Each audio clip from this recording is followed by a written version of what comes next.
Hashem Naaseh v'Natzliach, Shiur Torah, Bruchim Habayim. We're back in our weekly shiur, EPIDEMIC, Purim edition. B'ezrat Hashem, we are continuing the Sefer by Rav Elchanan Wasserman about the era of Mashiach. B'ezrat Hashem, tonight we'll also connect it to some beautiful chidushim that have to do with Megillat Esther, the times that we're in, both as a nation and in general. And B'ezrat Hashem, tonight's shiur will be for a refuah shlema for Rabbanit Levana bat Sarah, Rabbanit Sarah bat Anat, Rav Chaim ben Shulamit, David ben Esriya, Doris bat Jora, Liora bat Avraham, Tinok ben Pinchas, Michal bat Yael, Esther bat Tzipora, Yitro ben Avraham, Avigail bat Surya, Talia bat Sarah, Stefan ben Katarina, Orit bat Ilana, and also for a Atzlacha Rabba for Shaul ben Farzane, Yitro ben Avraham, Oshri ben Doris, Gabi ben Doris, Elad ben Doris, David ben Esriya, Marsha bat Julie, Ayla bat Marsha, Samuel ben Marsha, Alexander ben Marsha, Reuven Chaim ben Pala Parel, Shmuel Yitzchak ben Pala Parel, Naftali Tzvi ben Pala Parel, and Rachel bat Pala Parel. הקדוש ברוך הוא יברך אותם בכל מכל כל, חיים ארוכים, שלמים, מלאים תורה, מצוות, גמילות חסדים, נחת וברכה to them, to their parents, to their children. For all of those that do not have a zivug, B'ezrat Hashem will find a zivug very quickly. For all of those that are yearning for children, B'ezrat Hashem, Purim will be the blessing that will be sufficient to bring children to each and every single Jewish household, holy kids. And for all of those that need any type of financial help, B'ezrat Hashem, HaKadosh Baruch Hu will give them that as well. So, B'ezrat Hashem, we have a very interesting shiur, a lot of information. B'siyata d'shmaya, we will bring it to you in an understandable format and smooth enough for each and every single one of you to want to tune in without being distracted by the Yetzer Hara's different tactics, whether it's commenting back and forth to each other or it's different things that happen in different people's lives. A lot of interesting information in tonight's shiur, both, as I said, having to do with the Sefer that we're learning already, and also the Megillat Esther. And now, the public service announcements are short and simple. The Machatzit shekel and Matanot Levyunim, two major mitzvot that Jews need to fulfill for Pesach, are running out of time. If anyone is going to be giving that in their Bet Knesset, in their local community, that's not a problem. You can do it on Friday. But if you don't know any Evyonim, any poor people, then it's best for you to contribute to the campaign that we have. There are many Avrechim that we know that need financial help, and we're sending them the money in Eretz Yisrael and making sure that we're giving it to them on Friday, so allowing people to fulfill the mitzvah, both the Machatzit shekel, which right now is approximately $10 per person, unless you want to fulfill the segula of 3 times a full shekel, pretty much, which is $30 a person. So every member of your family would have to give that. And then the Matanot Levyunim, as we've discussed, is to give enough money for a poor person to have a feast. So it's in Eretz Yisrael, Rav Eliashiv has said in the past that 20 shekels is enough. Maybe in America it's probably $20, but the point is that we're donating $180 approximately per family. Some families are getting more, some families are getting a little less, depending on how many kids they have and everything, and also the need that people have. But anyway, a person can fulfill his and several other family members' obligation with a single Matanot Levyunim, or if they want to be generous, they can give several of them, like Baruch HaShem, some generous people have. We still haven't covered the $50,000 that we've already sent. There's still not enough raised, but Baruch Hashem, we're happy that we did it, because at least we know that 300 families of Avrechim are for sure going to have a feast, Bezrat Hashem, a mishloach manot that they also get, Baruch Hashem, they're having, we're trying to do whatever we can to show each and every single one of these tzaddikim that they're valued, they're important, and we need them. And it's a very, very big schut for anyone to be involved in not only feeding the poor, but even more so feeding Avrechim, people that learn Torah all day. That's a gift in itself. So, with that being said, you have a little bit of time left, but not very much. We have a campaign on our website, on the WhatsApp pages, and the Facebook pages, and so on and so forth. Don't wait to the last minute. I don't recommend it. It's not a good idea. But either way, for all of those that are going to wait for the last minute, we'll do whatever we can. Because there's never enough to give to the poor people, especially when they're tzaddikim. So with that being said, we have Baruch Hashem, quite a shiur ahead of us. And we have a lot to learn. So we have quite a few people that send us messages on WhatsApp and Facebook and YouTube and all of these different channels. And for anyone who has not downloaded our Bezrat Hashem app, please do. It's the best way to watch our shiurim. And Bezrat Hashem will have a feature soon that is going to upgrade the app even further to allow us to do live feeds on it, just like the Facebook Live, but also the app Live. That's coming soon, Bezrat Hashem, along with a few other things. But in the meantime, everybody can watch the shiurim, if you're not watching it live, to watch it on the app, because there's less distractions. And I say that because there's a lot of information that we give over in the shiurim, and people ask about it, and I tell them, did you watch the shiur? Most of the time they ask questions that were involved in the shiur, because it's just Hashem directs the words of the speaker to specifically his crowd. And if they watched the shiur and they paid attention, they said, no, I had questions, but now I don't have any more questions because you answered it in the shiur. Sometimes they say, that they watched the shiur and they, and even though the answer was there, they didn't hear it. Why? They were distracted by other things. But most of the time it's because they didn't watch the shiur. Many times people ask questions, they want a freebie, they just want to get answers without toiling for Torah. And you're not really going to get far in life without hard work. And that's just the reality. Same thing goes with when it comes to Torah. But sometimes you have people that ask questions that are so huge. These questions are so huge that you have to not only involve it in a shiur, but you have to even make a shiur about it. Now, I've heard this question a few times, but not often enough, and not in this way. And this question literally came to me about an hour and a half ago. And it was a comment that was made under our Gehinnom shiur, Musar Pirkei Avot number 84. Gehinnom is the name of the shiur.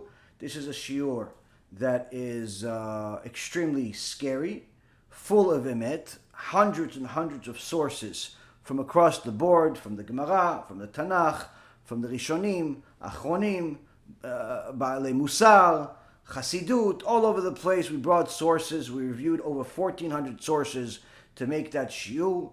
And Bezrat Hashem, we gave that shiur. It was a 3.5-hour shiur talking about Gehinnom, a very, very interesting and important subject. And you won't find many shiurim like it in general. Needless to say, you won't find practically any shiurim like it in English. Someone asked the question of why. In fact, this shiur has been watched by tens of thousands of people. Just on YouTube alone, it's about 40,000 people. But if you include all of the other channels that we have, the CDs, the app, this, that, we're talking about hundreds and hundreds of thousands of times.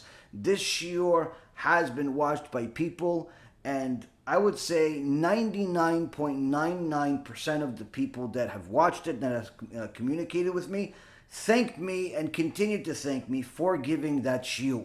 Because even though it scared them to death, Many of them realized once and for all what the truth is.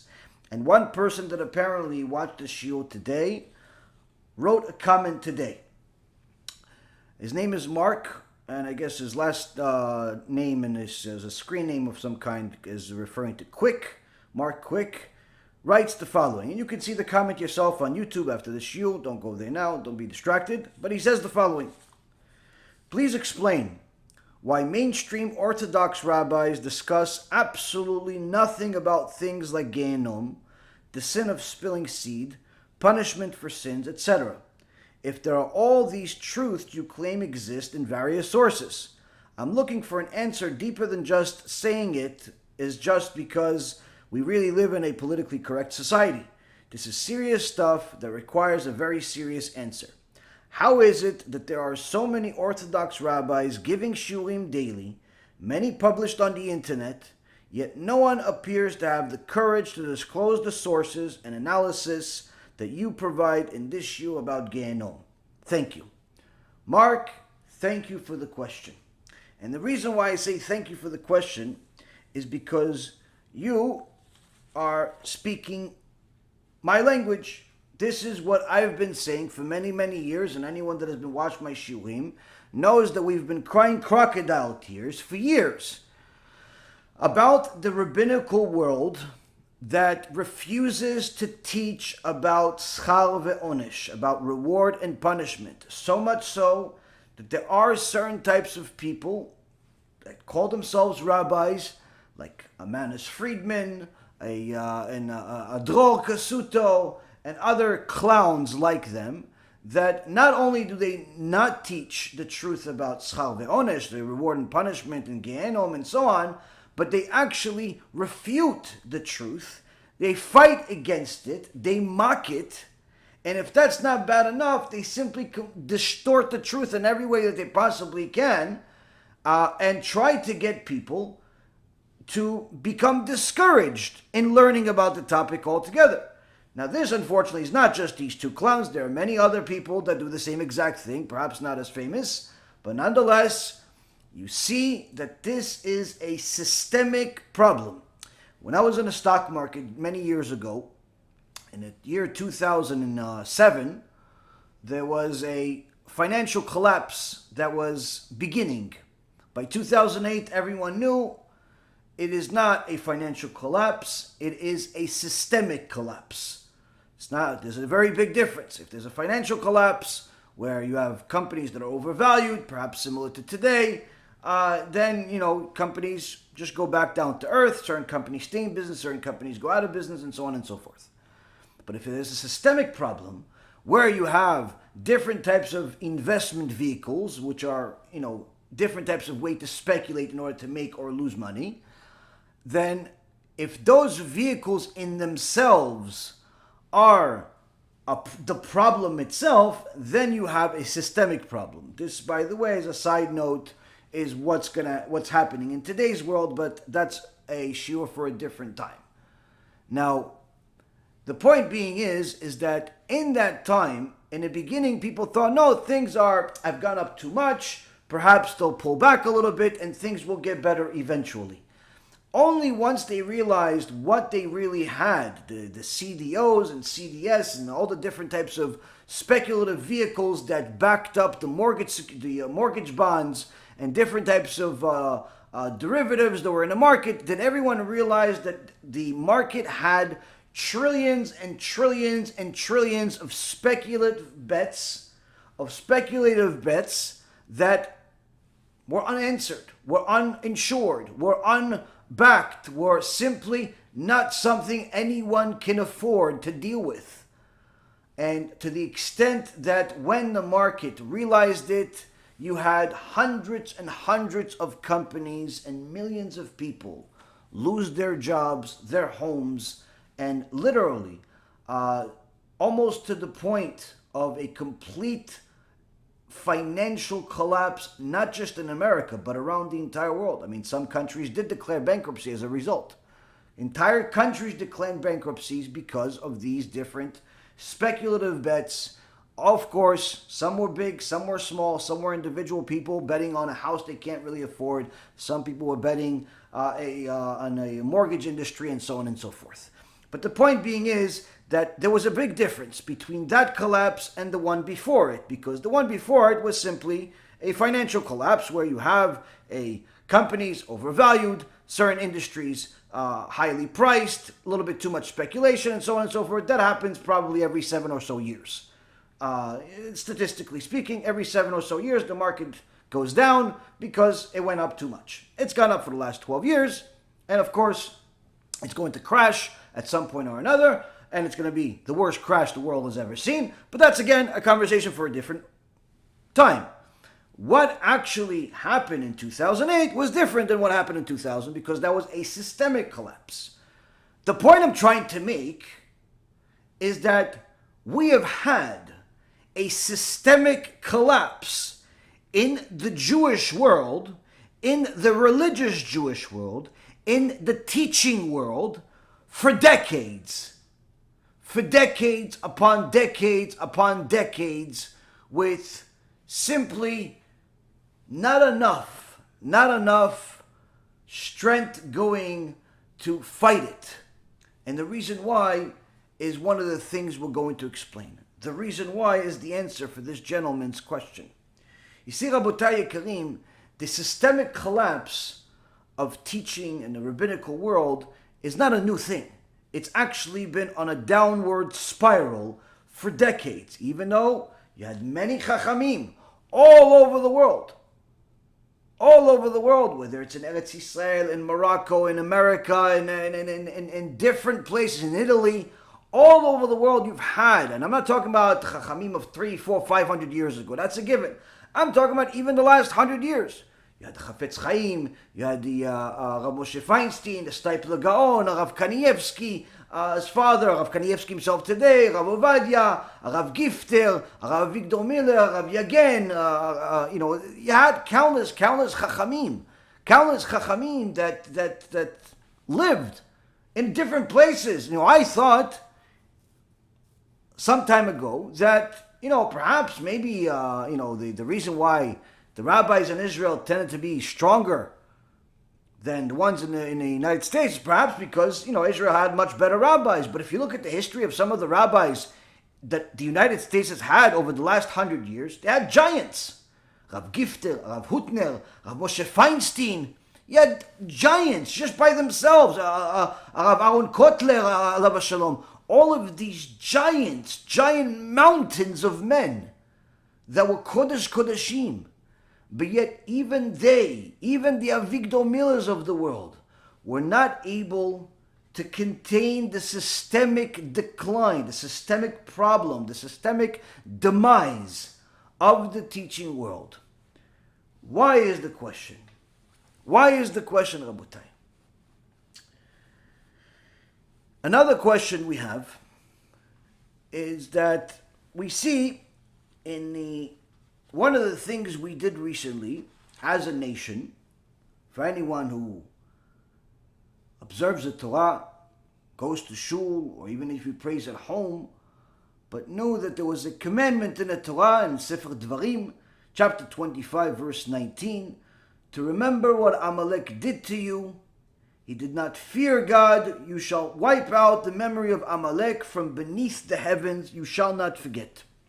Multiple commandments from the Torah to never forget Amalek, to destroy Amalek. These are commandments from the Torah. These are commandments from the Torah, more critical than many things that people think are critical. And the reality is that Rabbi Yagen alav shalom, in his Sefer on Purim, he writes that, and he brings different sources, that here in this verse, HaKadosh Baruch Hu himself vowed on his name. HaKadosh Baruch Hu himself vowed to continue the war against Amalek until its memory is obliterated. What is this war? What is this war, Rabotai? How could HaKadosh Baruch Hu have this war against the nation? What, just eliminate them? I mean, we've had the opportunity to eliminate them. Shaul HaMelech had an opportunity to eliminate them. David HaMelech had an opportunity to eliminate them. Multiple times we had an opportunity to eliminate them. The whole story of Purim, Haman Agagi, Amalek. He is a Amalek. He almost destroyed us. We ended up destroying him. But the point is that, what is this whole thing? That many times we've discussed how in the last war, Gog Magog, there's going to be Amalek, is going to come out, it's going to be part of this big war. But the point is that here we have a mitzvah that HaKadosh Baruch Hu is telling us.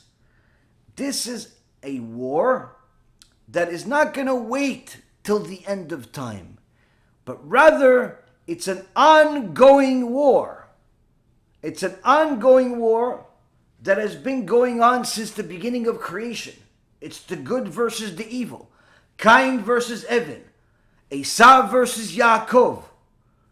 Am Yisrael versus Amalek. This war has been going on for centuries upon centuries upon centuries. Millennia. What is this war, really? How could this war be going on when we don't even know who Amalek is?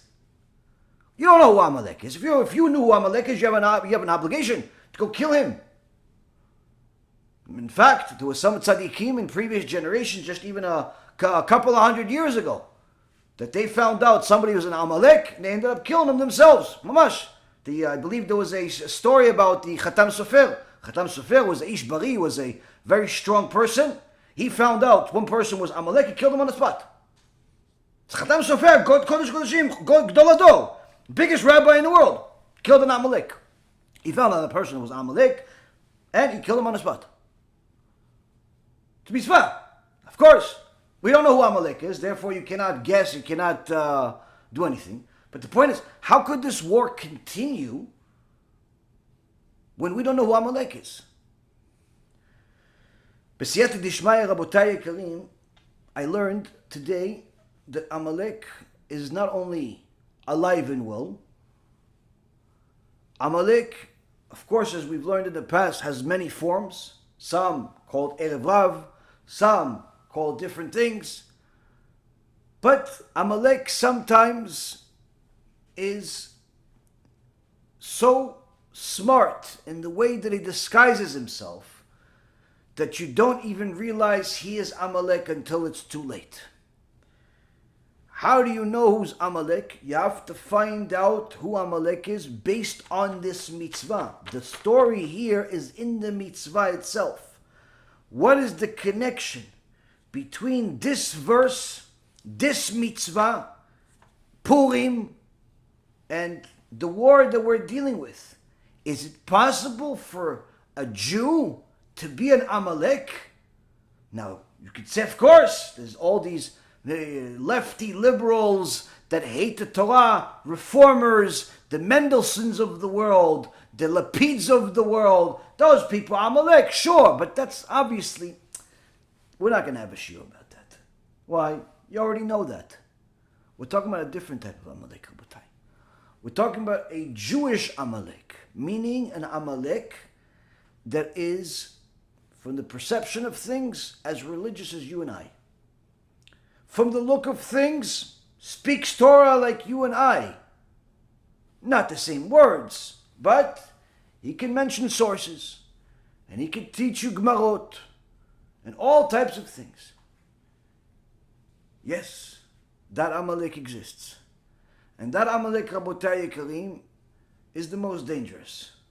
Because it's an Amalek that is so good at being Amalek, he has convinced us that he's not Amalek.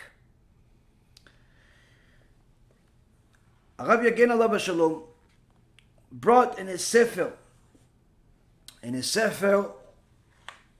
on Purim, part of the collection that we have on the website of his English translation of his books. Rav Nisim, again, one of the Gdolim of the previous generation, he brought many things. And one of the things he brought is this whole issue about Amalek. When I was learning the Sefer, I had a chidush that Be'ezrat Hashem will give us the answer for everything. But we have to build it up to get to that shidduch, because if I say it simply, it won't have much value. It won't have much value. You'll see that as we build up, there's a reason why Amalek is hidden inside the verses. But it's in plain sight.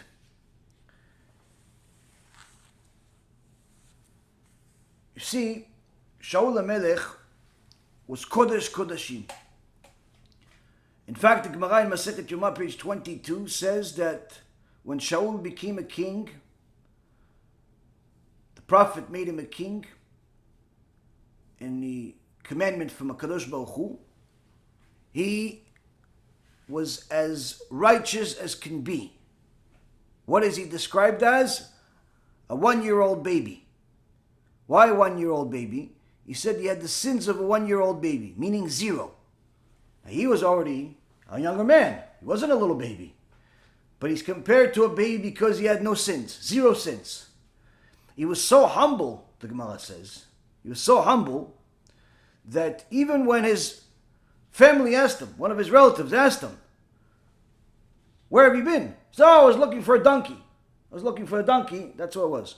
In reality, no, he wasn't. He was looking for a donkey, but then the prophet Shmuel saw him and told him, "You're the king. I'm the prophet of HaKadosh Baruch Hu. You're the king." He put the shemen meshicha, the oil to sanctify him, like Mashiach it's called, and made him a king. But he denied. Shaul was so humble that he denied this. He didn't want to tell his family. He didn't know what to do with himself. I didn't want to tell people he was king. That's how humble he was. This humility, Rabotai, this humility is praised by HaKadosh Baruch Hu so much so that Shaul ended up being gifted a descendant by the name of Esther HaMalka. He himself was a descendant of Rachel, who was a very modest and holy woman, but not just modest in clothing, because practically everybody was modest in clothing in that time.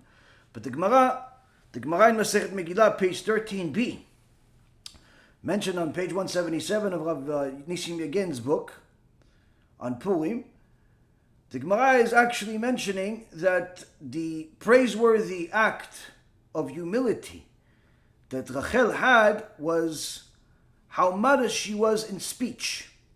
How modest she was in speech, where she did not want to embarrass her sister when she knew that her father, Lavan HaRasha, cheated her husband to be Yaakov. She didn't want her sister to be embarrassed by not knowing the signs that Yaakov gave her to make sure that it's her. And the point is that she gave over the signs to her sister in order to save her embarrassment. This type of speech, this type of humility, this type of modesty is praiseworthy by HaKadosh Baruch Hu, so much so that he gave her, and any woman that has not just modest clothes but modest speech. She doesn't laugh too loud. She doesn't tell the whole family secrets to the neighborhood. She doesn't show her opinion to every single person that's alive. She doesn't pretend like she knows everything. Modest, the exact opposite of many women today. So Rachel Imenu was modest, was humble, and thereby she was rewarded to have Shaul as one of her descendants. Shaul, in his humility and modesty, two completely different attributes, but nonetheless he had both. He merited to have Esther as his descendant. So we see that the whole story of Amalek starts well before the story of Purim.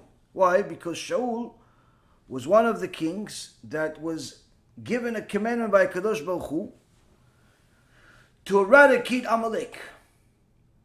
In the Sefer Shmuel 1, chapter 15, verse 13, Shmuel is commanded to destroy Amalek, to go to war with them and destroy them. Shaul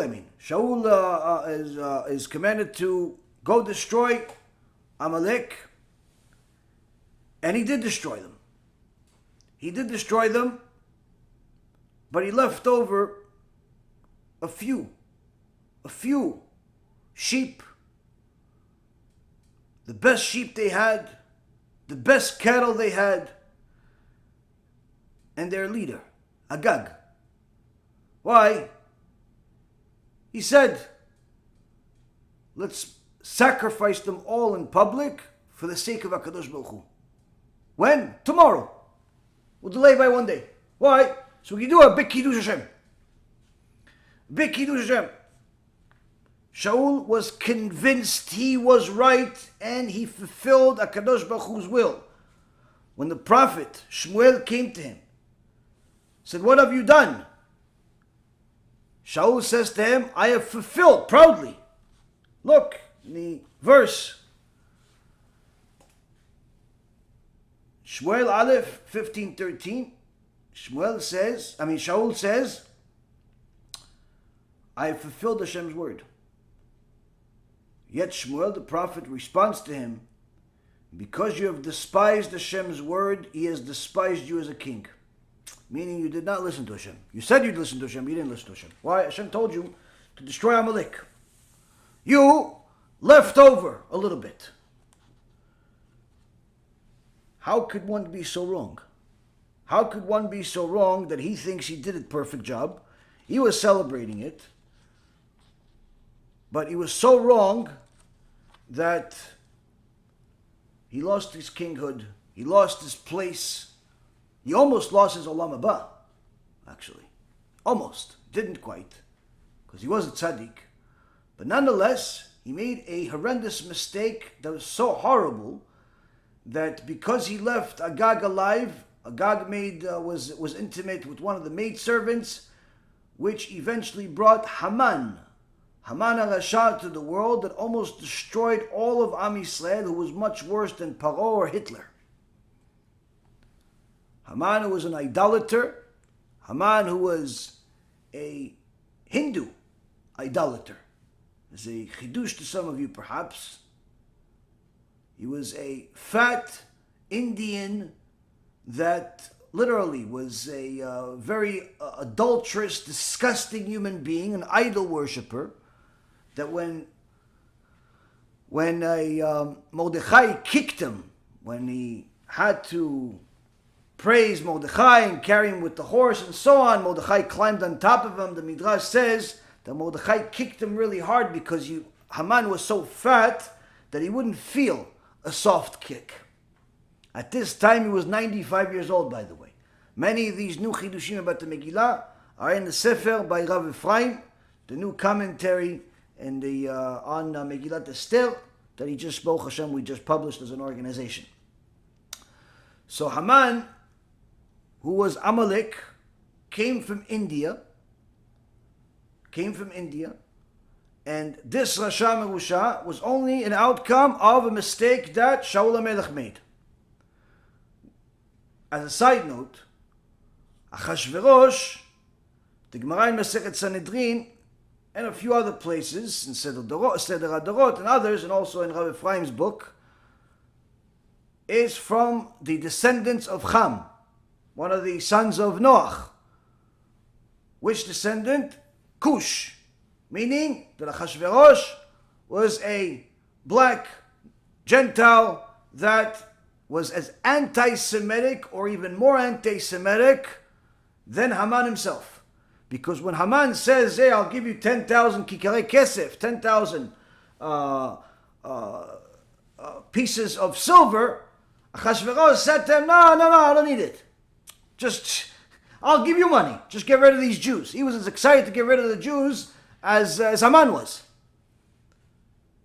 Now, why do I mention this? This will finally explain, and this was a chidush we had today, Baruch Hashem. This finally explains the verse, the famous verse, in the beginning of the Megillah, that Achashverosh was the king of 127 provinces, from Mi'odu at Kush, from India until Kush, which is, some say Africa, Ethiopia, and so on. Now, if you look at the map, it's not really that much of a big deal. It's not such a big, it's not exactly 127 countries there. It's not that much of a space. I mean, if you're trying to show that Achashverosh was such a powerful king, ruled the whole world, I mean, why don't you pick a different place? You know, from India till, I don't know, somewhere else. Odu at Kush is not exactly go from coast to coast then, at least. What's the chidush here? Chidush is, Mi Odu at Kush. Achashverosh was powerful, even more powerful than Haman. He was from Odu. He was from India. He was Kush. He was Kush. But nonetheless, Achashverosh had double power. His own power, Kush, and Odu, and India, and Haman. Now, this does not mean, by the way, that all of the people in India are from Amalek. Obviously, there are some Jews over there. We have some very dear friends over there, students over there. Very, very wonderful people. But nonetheless, there is definitely some remnant of Amalek there.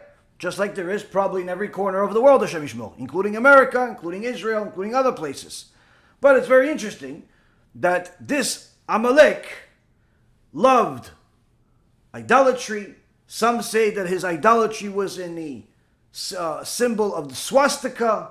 Even till this day, there are many Hindi people that praise the swastika and praise Hitler, who himself praised the swastika.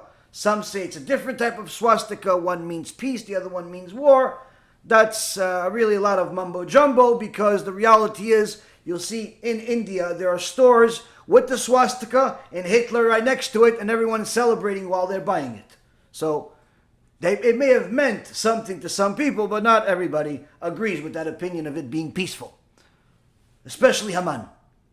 The point being is that you have yourself a interesting story that has pieces perhaps we haven't learned before, but it starts with a tzaddik named Shaul making a mistake by taking calculations to himself rather than listening to the exact directions of HaShem.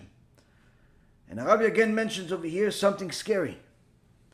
What did we learn from Shmuel HaNavi, who rebuked Shaul in the name of HaKadosh Baruch Hu, that evaluating God's command is considered despising and scorning his word. And that's why when Shmuel saw that Shaul did not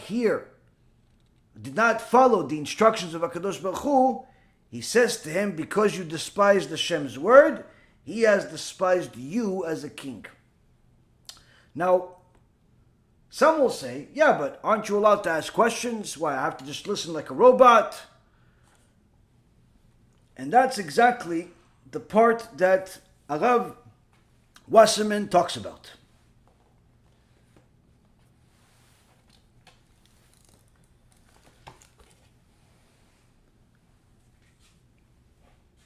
In the last several weeks, we've seen Rav Wasserman in his Ikvetad Mashiach tell us section by section what was happening in his day, and in essence what is happening in our day.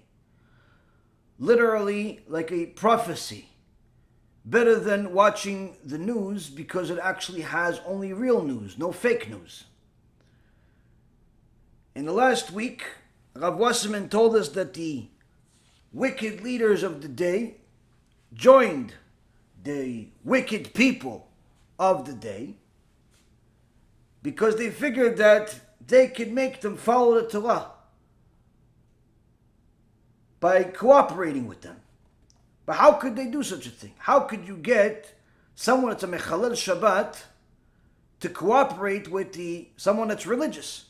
Even though this is the person that's religious is really not religious, he's a pretender, he's a faker, and many of them were really reformed, many of them were conservative, many of them were heretic, apikosim, but some of them were even orthodox. How can you get all of these people to follow you? Because it wasn't just Zionist, anti-Torah people that were leading this movement. There are some reform, there were some conservative, and there were some orthodox. there were some Orthodox people involved in this. Why? They were trying to, new world, a new thing. And this didn't start just in the days of Rav Wasserman. This started well before him. It started well before him. In fact, this has been around for generations. The Enlightenment movement was not a new thing. It was just a new name for an old thing. But Rav Wasserman says that these wicked people, these wicked shepherds, tried to do whatever they could in order to bring themselves more power by cooperation with the sinners. So he says now, it's said in the name of Rabbi Yisrael Misalant. Rabbi Yisrael Misalant, one of the geniuses, giants of the previous generation, 1800s. It's the Baal Musar Gadol, started the Musar movement, was a genius among geniuses that you cannot even comprehend. Many people think he was just a really nice guy, and but didn't really know, just knew Musar, he didn't know a lot of Torah. It's completely foolish to think such a thing. And one of the events, a few people tried to mess with him, a couple of wicked students. They asked him ahead of time to talk about 100 different topics in a single shiur. And they gave him the names of the topics. To make 100 different topics in a single shiur, you need Yirat Shamayim, you need a gift from God to do such a thing. But needless to say, he prepared for the shiur, and when he arrived at the shiur, he saw that the list that he had was changed. The list was changed. 100 different topics, 100 different questions from the Gemara, from the Shulchan Aruch, 100 different questions, 100 different issues were named now. He looked at it for a moment. One of the students knew what happened, didn't know what to do. He saw the Rav look at it for a moment, think for a second, and start giving a shiur non-stop until he covered all 100 new topics on the spot. The whole Torah was sitting in his head like it was like you looking at your hands. They asked him, the student asked him, what made the Rav, why did the Rav wait for a moment before he started? Rabbi Yisrael Misalant said, when I saw that they changed the topics, I thought to myself, is it going to look arrogant that now I'm going to speak about these 100 topics because it's no different to me, the topics that they gave me before, the topics that they give me now, it's all from HaShem anyway. So is it going to be arrogant? Or is it going to be a chilul Hashem that I make them think that I don't know? And I said, it's better that I tell them, it's better that they think I'm arrogant and there's no chilul Hashem. And therefore I started the shiur. That's all I thought. He didn't think about the topics themselves. Topics he already knew he knew. Why? It's all from Hashem. It's all from Hashem. So this very same Rabbi Yisrael Misalant, someone told him, when I get angry, it's not me. It's not me. So I don't want to be judged. Rabbi Yisrael Misalant told him, no. When you get angry, that is you. It's actually who you are. Now that you're not angry, that's not you. When you get angry, that's who you are. That's who you are. He was a big Baal Musar, knew exactly what to answer, when to answer, knew the human psyche better than anybody else. And he says, in regards to these people, that in that time were very similar to some of the organizations of today, that in essence are selling Judaism like a business. What are they doing? They're in essence trying to convince people to keep mitzvot, but not the way the Torah says. They don't tell you, listen, you have to keep Shabbat because the Torah says 12 times you don't keep Shabbat, death penalty. You're not considered Jewish. You cannot be a witness in a Jewish ceremony. If your brother's getting married, he can't use you as a witness. In fact, your brother cannot even send you mishloach manot on Purim and think he can fulfill a mitzvah. Why? Rav Ovadia paskins la'alacha, you cannot send a mishloach manot to a mechalel Shabbat and fulfill the mitzvah of mishloach manot. Why? He's considered a goy. He's considered an idol worshipper. Thereby, you could send him a mishloach manot, but it's not a mitzvah. Why? You're sending it to a non-Jew. It's just a nice thing to do, but it's not a mitzvah. The mishloach manot mitzvah of Purim has to be fulfilled based on someone that's keeping Torah and mitzvot. Keeping Torah and mitzvot. The point being, Rabotai, someone is a Mechalel Shabbat, says in the Torah, 12 times no less, has a very serious problem with HaKadosh Baruch Hu. But what do people do? You would tell them, listen, why don't you keep Shabbat once a year? We'll call it the Shabbat Project. Everybody keep Shabbat once a year. So what? Are you telling me that if I keep it once a year, I'm good for the year? That's it, that's almost good. Or how about this? Why don't you keep Shabbat for 5 minutes? 5 minutes, keep Shabbat. Oh, okay, so if I keep Shabbat for 5 minutes, I can just do whatever the hell I want for the other 25 hours? How about this? Just eat kosher in your house. Oh, so I could just eat pig outside? That's in essence what you're telling them. That's in essence what you're telling them. And that's the reality. People are trying to sell Judaism, and they're selling it short. And this is not a new thing. This is not a new thing at all.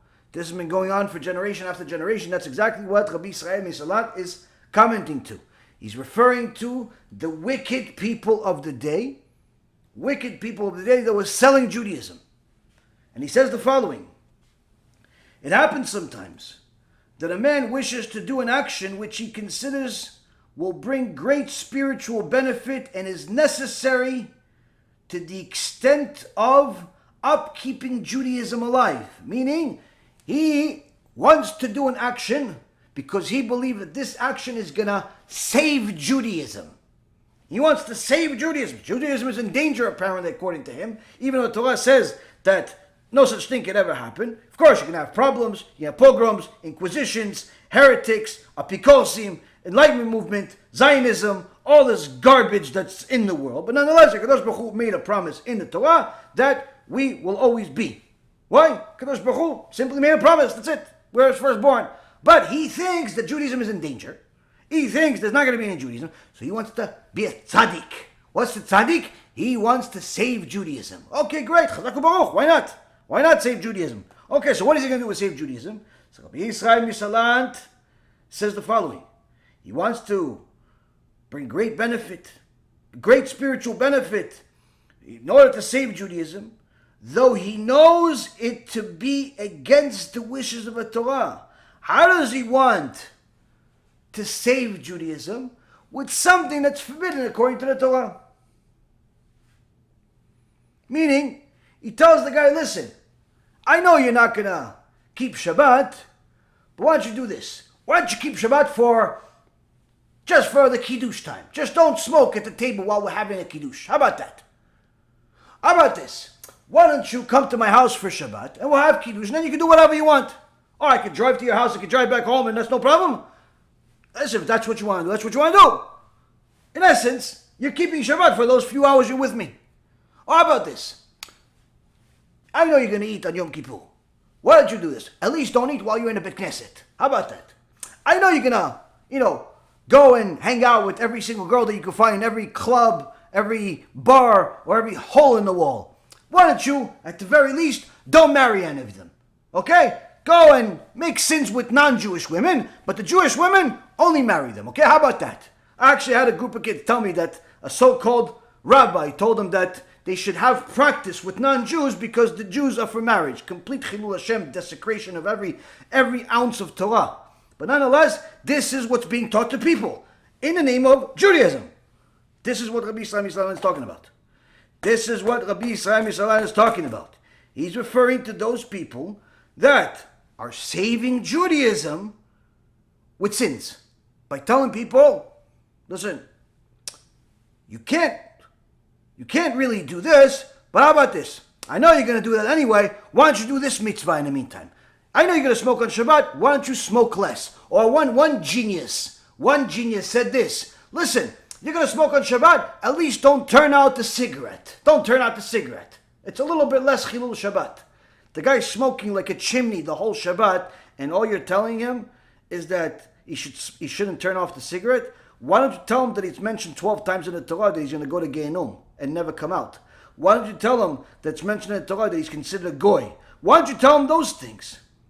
Oh, no, I don't want to turn him off. I don't want to dissuade him. I don't want to scare him away. Scare him away? What scare him away? The guy doesn't know right or left. What scare him away? How come you have no problem telling the kids it's okay to watch scary movies, but to tell them the scary parts of the Torah is too much?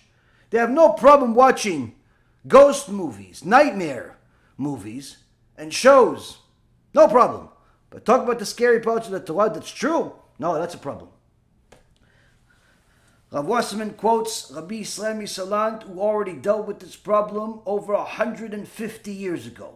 He says that there are some people like this that are trying to bring a great spiritual benefit according to them, even though they know that what they're doing is against the Torah. So Rabbi Yisrael Misalant says, let me give you a parable of what this is, about this mentality. Where there was once a king who sent one of his nobles to complete a mission, to go arrange a deal of some kind, deliver a certain type of message to a different king. But before he sent his noble, he told him, you go deliver this message to the king over there. That's the number one request. Number two request. If the people of that town ask you to gamble, ask you to bet, under no condition are you allowed to gamble. None. Noble said, easy peasy, no problem. Got a mission for the king. What a great mission. Who's better than me? I work for the king. I got the best job. And I can do it. Why? All he's telling me is to take this letter, take this agreement, give it to the other king, and come back. In this case, a couple of degenerates come to me and say, you want to play some blackjack? You want to play some poker? I say, no. And I get a raise for that. Who's better than me? So the noble goes, and the noble arrives. He gets to the king. He says, here you go, your highness, message from my king. Here you go. Thank you very much. To wine and dine him. Everything is good. And the following day, he's on his way back. He wants to leave, starts stepping out, and then all of a sudden, a few of the local kings, nobles, come to him, hey, hunchback, don't you think it's embarrassing that your king sends a hunchback to us? He looks, he's like, what, who are they talking to? No, you, hunchback, you, hunchback. Don't you think it's embarrassing that your king, as great as he is, sends a hunchback to us? He says to them, you talking to me? He says, yeah. Well, how many hunchbacks do you see? There's only one hunchback. He says, what are you talking about? I'm not a hunchback. What hunchback? He goes, a few of them are looking at him. He goes, what do you mean you're not a hunchback? Are you joking? We're laughing ourselves off, just thinking how much of a joke this whole situation is. It's embarrassing. I mean, for our king to have to deal with such a hunchback like you, it's kind of embarrassing for your king, and really it's embarrassing for our king to deal with a hunchback like you. I guess, I don't know, maybe your family or something, Mr. Hunchback? He goes, stop calling me a hunchback. I'm not a hunchback. They said, are you serious? What, you're also crazy too? Not only a hunchback? He says to them, listen, I'm not a hunchback. I've never been a hunchback, and I'm not a hunchback. Stop calling me a hunchback. The nobles over there say to him, listen, how about this, buddy? We're willing to bet you $1 million that you are a hunchback. Suddenly, the noble realized, whoa, hold on a second. My king told me not to gamble. My king told me not to gamble. But wait a minute. This is absolutely taken home. I know I'm not a hunchback. It's a sure bet. Why shouldn't I take these idiots' money and give it to my king? Not only now did I deliver what he told me and brought the deal, whatever deal he has with this king, but on top of it, I'm bringing in some more bread for my king. Now who's really better than me? Make my king $1 million richer? My king's surely going to give me a nice commission. And even if he doesn't, surely everyone is going to praise me because I'm going to be known as the man who not only delivered the message for the king, but also brought him $1 million more. What a great servant. I can be to my king by simply taking these fools' money. And he says to them, you know what? You got it. I'll take your money. I'm not a hunchback. They said, okay, the bet's on. We need to prove it. Only way to prove it, take off your clothes, buddy. He proudly, quickly takes off his clothes, and within a second proves that he's right. He's 100% right here. He is not a hunchback. The nobles look at him and say, oh, wow, you're right. You're not a hunchback. Psst. Hold on a second. We're men of our words. They go, they get the money, they put it in a nice briefcase for him. He goes, here you go. Sorry for calling you a hunchback. You are a friend. You're not a hunchback. You are $1 million richer. That's what you are. Thanks for taking the bet, though. Appreciate it. He smiles. Ooh, what a smile he has.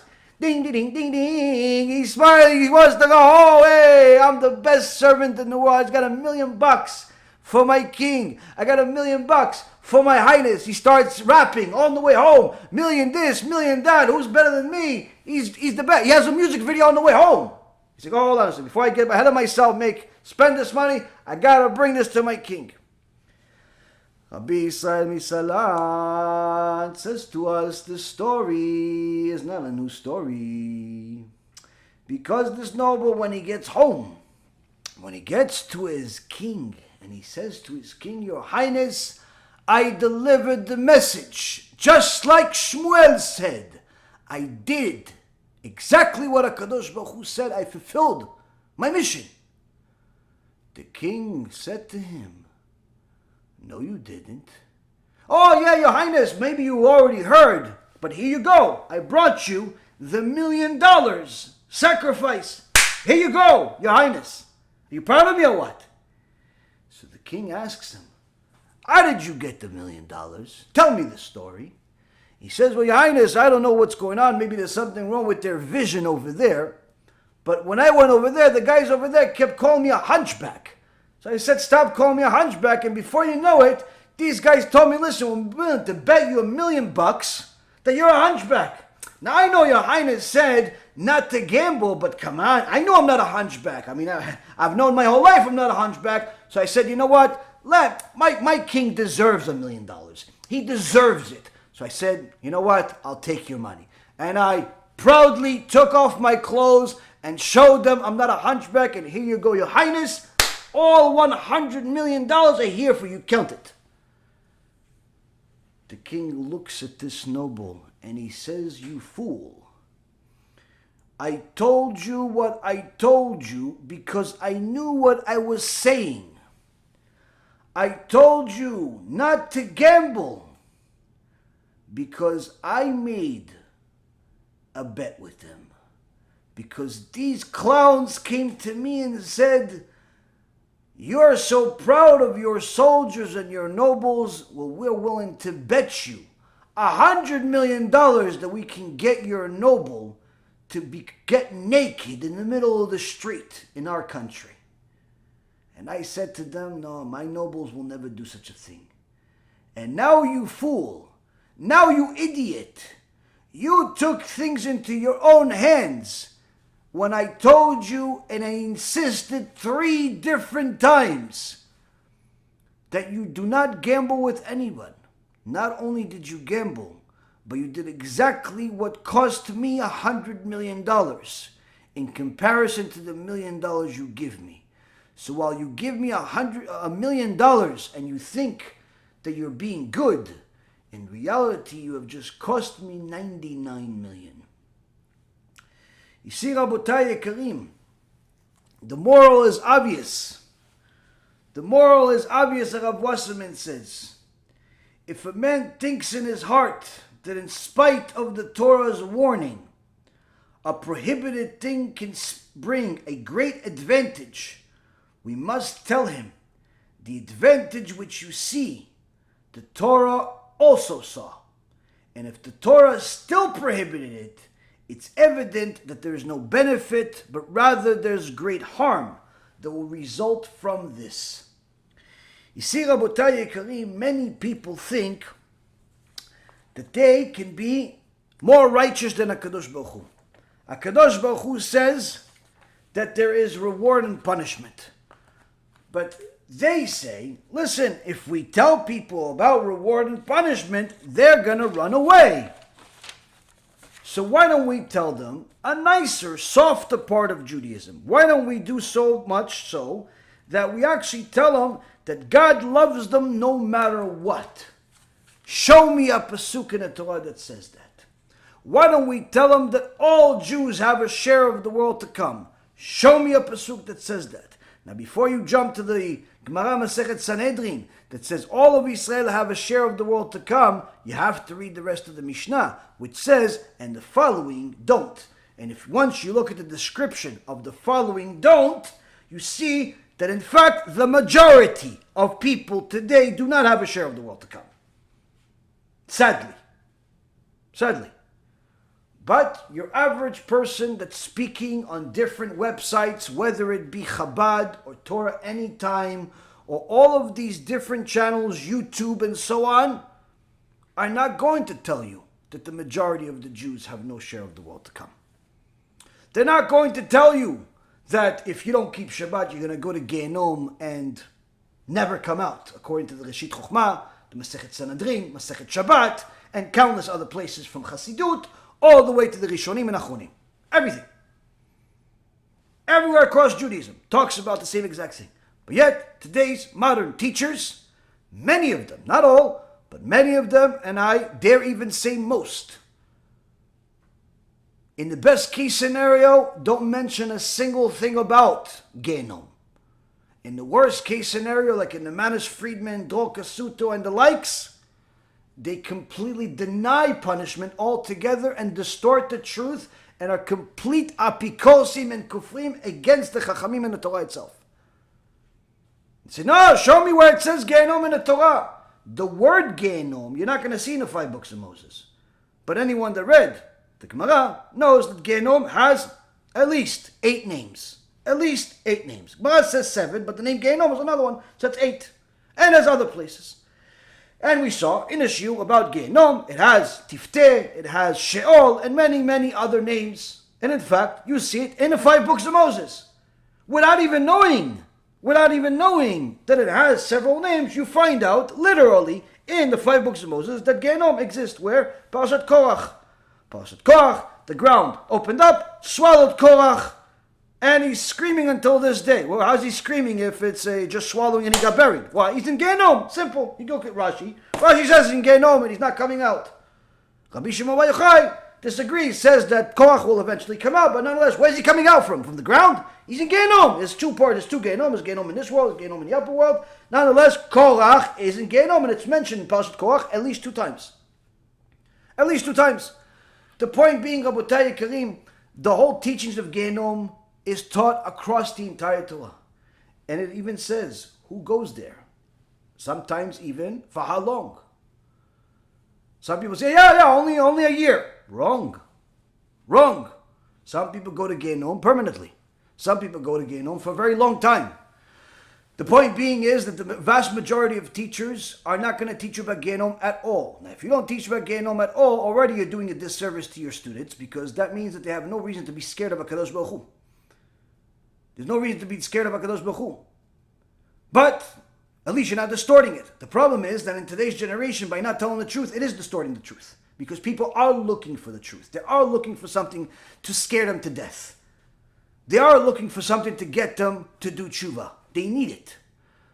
And many times people simply ignore HaKadosh Baruch Hu's strategy of scaring Am Yisrael at Mount Sinai by putting the mountain on top of their head, by scaring them to death literally with the first 2 commandments, by scaring them with several verses in the Torah that if you really understand what they mean, you simply start crying, whether it's Pashat Bechukotai, Azinu, or Kitavo. Many verses in the Torah are as scary as can possibly be. But nonetheless, many people do not know those verses exist. Why? Because they rely on the teachings of the rabbis. And the rabbis are not telling them. They're not telling them this. And in fact, many times when you tell them, listen, Rabbi, how come you don't tell your students, or the students come to him, hey, Rabbi, how come you don't teach us about Gehinnom? How come you don't teach us about punishment? No, we don't talk about stuff like this. We like to talk about positive things. Okay, so just take Torah, cut it in half, and there you go, positive things. There's negativity in every single parasha in the Torah. There's death in every parasha in the Torah. There's punishment in every parasha in the Torah. What do you think, the mitzvot have no consequences? There's no consequences. What's the point of the mitzvot? Why should we do them? Oh, it's because Hashem wants you to do it. So what? So what if He wants to do it? If He could tell me, do it because I want you to do it, or don't do it because you don't feel like doing it, but there's no consequences. You think there's going to be a single Jewish person that actually keeps the mitzvot? No. Unless the person already became a Talmid Chacham and loves Hashem, but the average person is not going to keep nothing. Why? Because there's no consequences. But you see, Rabotai Karim, what happens today is that people are trying to weasel people into Judaism. They're trying to sell them, just like they did at the time of the Rav Wasserman, Rabbi Yisrael Misalant, and even beforehand. Even beforehand. They're trying to sell people into it. Keep half the mitzvah. Keep part of the mitzvah. Do this, but, I won't pay attention to the other crimes that you're making. As long as you give staka, you're a tzaddik. All types of garbage like this has been destroying Judaism for generations, Rabotai. Because when you sell the Torah, when you sell it short, when you start negotiating the mitzvot, just like you would a business, in essence what you're doing is you're destroying the Torah. Because you think that you're going to make a small profit by negotiating the terms of the Torah. Even though the Torah is non-negotiable. There's no part of the Torah where HaKadosh Baruch Hu says, listen, you don't feel like doing some of these mitzvot? Okay, do this one or we'll replace everything else. Doesn't say that. Doesn't say that. Even when he says, Torah is keneged kulam, it's not like if you learn Torah, you can make all the sins. It just means that it's as if, when you learn Torah, it's as if you're fulfilling all of the mitzvot. But the problem today is that this has been going for too long unanswered, and the selling of the Torah to the public is destroying the Torah. They're negotiating the Torah like it's a business, and the reality is that while they think that they're going to make a tidy profit, just like this noble thought that he's going to make a tidy profit of $1 million for their king, HaKadosh Baruch Hu, the real king, says, your strategy is going to create a monstrous loss. You're making people think that they're doing enough by putting on tefillin once a week. You think that you're giving the people the impression that they're doing enough by attending a shiur here and there. You're giving people the impression as if they're doing good just by showing up to the kiddush, even though they're going to drive home. And at no point do you tell them the truth. You are not creating a small profit. You're creating an enormous loss. And why are you creating an enormous loss? Is because while you were making that tidy profit of making that guy make that small mitzvah, of attending a kiddush and attending a minyan and donating a few shekels and so on, I already have a bet that's worth 100 times more with the Satan himself, telling him this guy is going to do tshuva during his lifetime. This guy is going to do tshuva in his lifetime, and the Satan is laughing, saying, what tshuva? This guy is going to go to the kiddush on Shabbat and then drive on Shabbat. He's going to go to the Beit Knesset with his car on Shabbat. He's going to go eat at his parents' house kosher, and then right after he's going to go to McDonald's, eat non-kosher. He's going to go say to his parents, I love you, Ima and Abba, and then go out and hang out with some non-Jewish girl. She's going to go say, listen, Abba and Ima, I'll never embarrass you. All the people that I'm going to bring home are going to be good people. And she brings them Carlos and Steve from the supermarket that are not even Jews. She's intermarried with a few people. Why? Because she never heard there's any consequences. She never heard there's any consequences. Because you told her that as long as she attends the class once every few months, as long as she donates a few dollars, as long as she attends the challah bakery, and she does the fashat challah with the girls every few months, as long as she doesn't make any major crimes that all of society knows about, as long as she Says the rabbi is a good rabbi and she buys his book even though she's never going to read it and he's never going to read it and no one's ever going to read it, but she buys the book. As long as she does this little mitzvah, everything's okay. Kadosh Baruch Hu says, no, Habibi. That's not a small profit. That's not a small profit. It is not a small profit, but rather it's a big loss. It's a huge loss. We're losing our people. We're losing everything. We have an entire generation of ignorant people who does not know the difference between a goy and a Jew, who does not know the difference between the Torah and the New Testament, who does not know the difference between Judaism and the rest of the religions. They're more interested and inclined to go learn Hinduism, Buddhism, or some other idolatry than they are to learn the Torah. Why? At least over there, they're teaching their shekel like it's true. But we're teaching our truth like it's shekel. The difference is, Rabotai Karim, the Chachamim said in the previous generation, is that the Goyim, the idolaters, are teaching their falsehood like it's true, their shekel like it's true. And we are so scared of telling people the truth that we're teaching the truth like it's a lie. You see, Rabotai Karim, when you change the Torah, when you start negotiating the mitzvot, you are destroying Judaism. You're destroying Judaism so much so that we have to celebrate this holiday every single year. We have to celebrate Purim every single year, commemorating that at least one time we beat Amalek. But only one time. Not every day. On that day, we beat Amalek. On that day, we beat Amalek.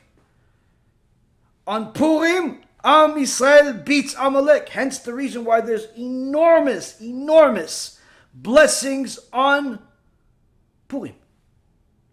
All of Am Yisrael beats Amalek. Why? You don't have to observe a Yom Tov on Purim. You could drive. You could even work. You shouldn't, but you can work technically. If you don't sell the mishloach manot and you don't give the money to the poor, you're missing out on the mitzvah. You're not going to Gehinnom for that.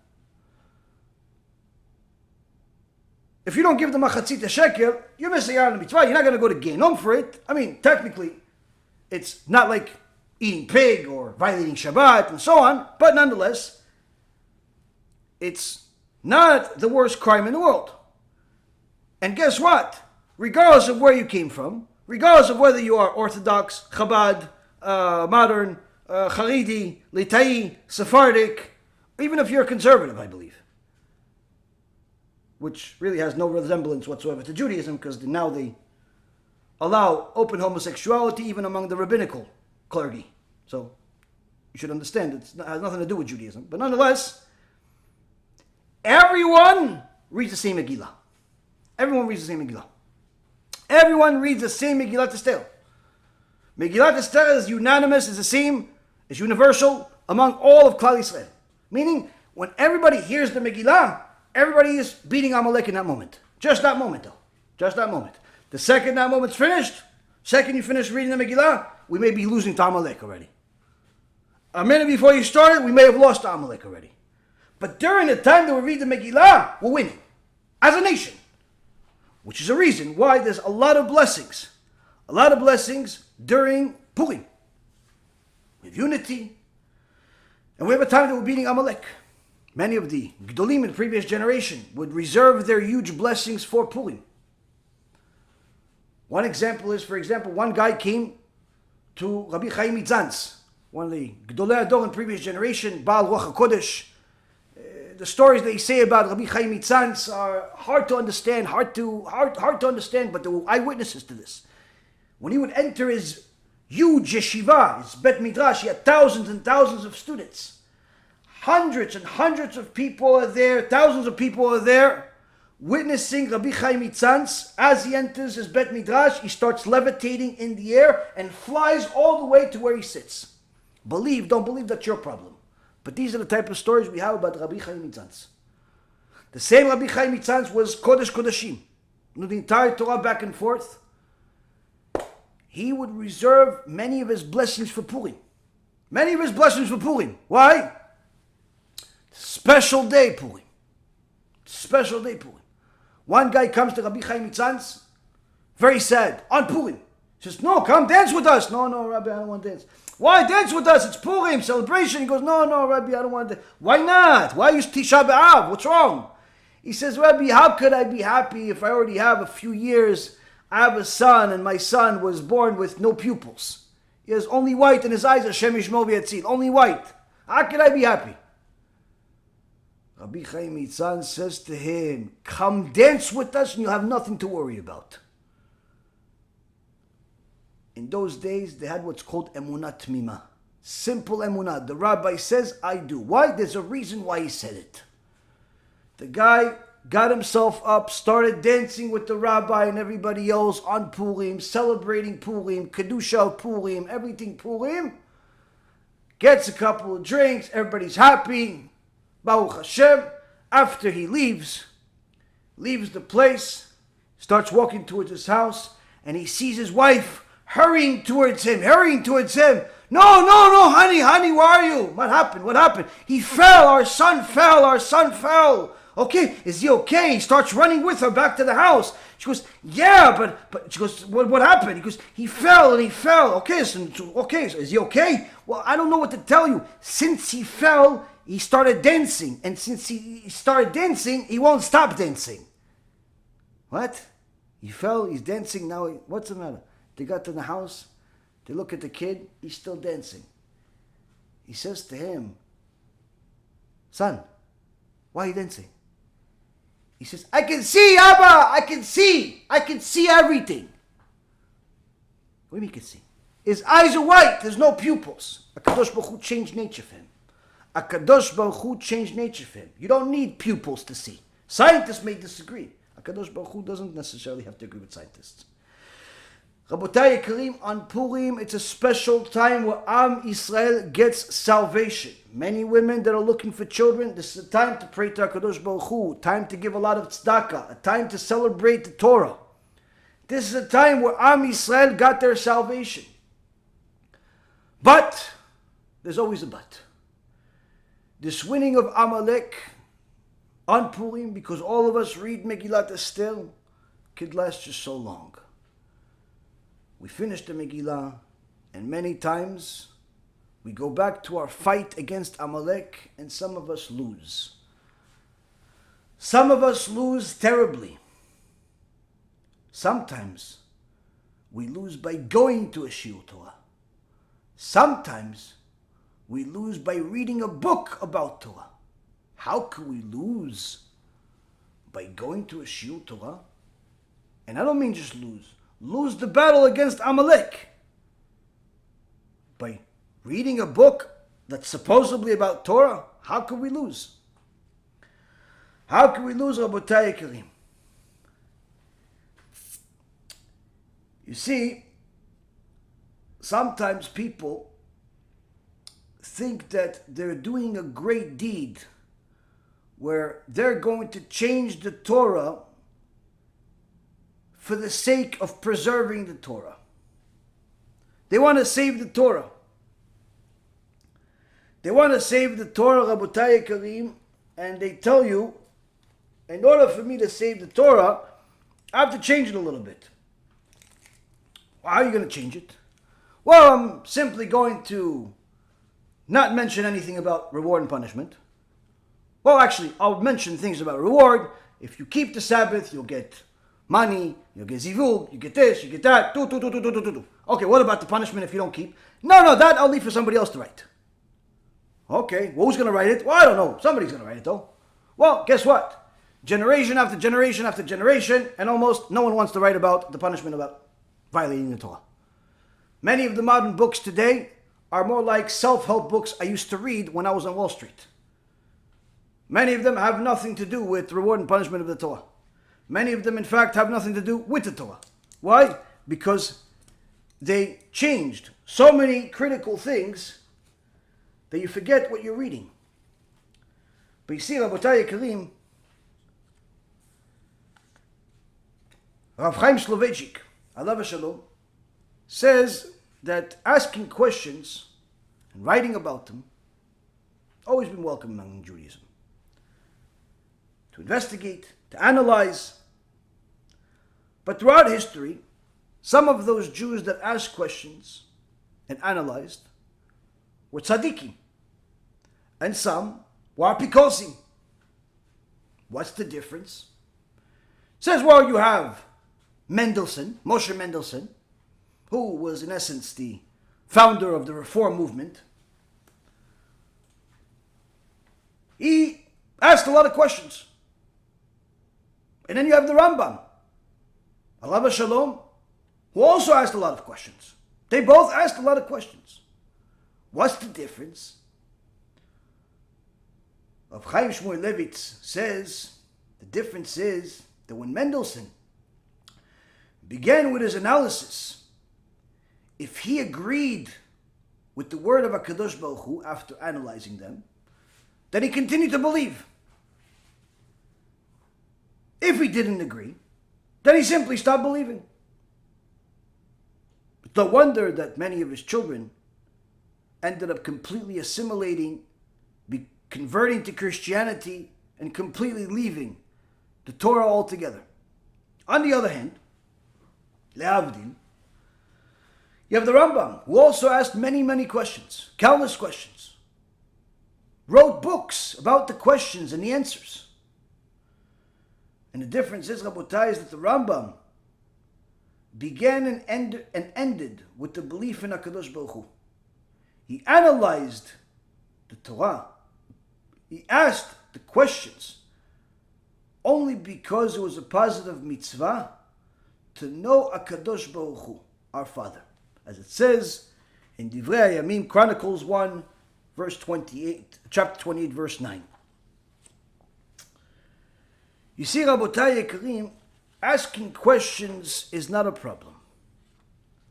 The problem begins when you are the source of information and people are buying your book in order to get their answers, their questions answered.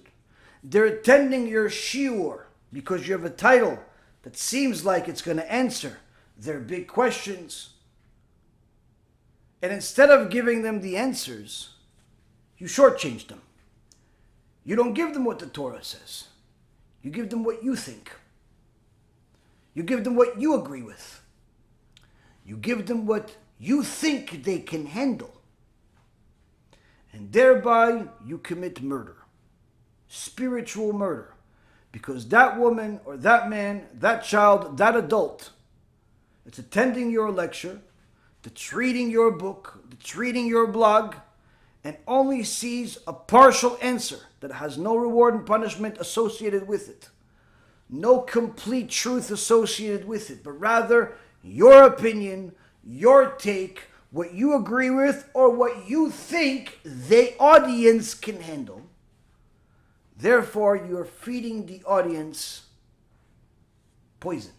Why? Because now, while they think they have the answer, all they have is your opinion and most likely falsehood. Now, what does that have to do with Amalek? You see, Rabotai, if you look at the mitzvah of Amalek, what does it say? What does it say? It says, Rabotai, that the entire world became petrified from Am Yisrael after they heard about the miracles that HaKadosh Baruch Hu did for them, destroying the most powerful civilization of their day, the Egyptians, with 10 plagues, splitting the ocean into 12 parts, a special tunnel for each tribe, flattening the ground and fruits coming out of it, with fresh water coming from the ocean of salt. You have yourself miracles upon miracles. The world shook and did not want to mess with Am Yisrael until Amalek came. Amalek hated God. In fact, Amalek hated God since the beginning, and Amalek wanted to spoil the party and make sure that everyone knows you have nothing to be afraid of. at least according to Amalek. And that's why Amalek went and launched an unprovoked attack against the elders and the weaklings among Am Yisrael that were in the back, and just attacked us for no reason. We weren't going into their land, weren't stealing their food, we didn't ask him for anything, and Amalek simply attacked us. Why?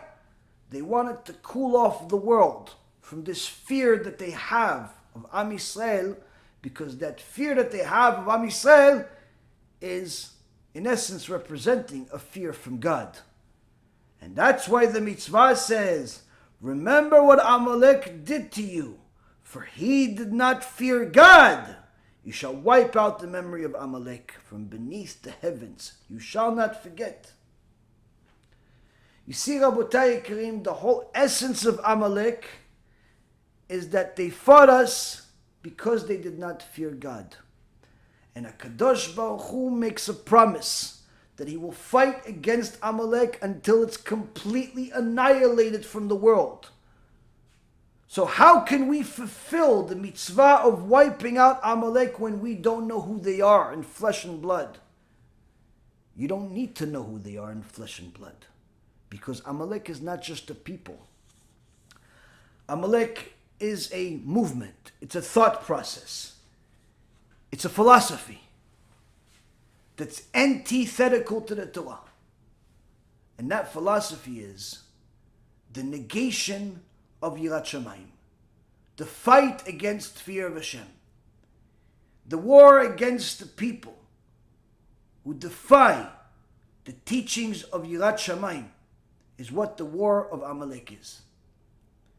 Anyone that defies Yirat Shamayim, anyone that rejects Yirat Shamayim, anyone that says there's no Gehinnom, anyone that says that you don't need to talk about bad things like that, let's just focus on the good.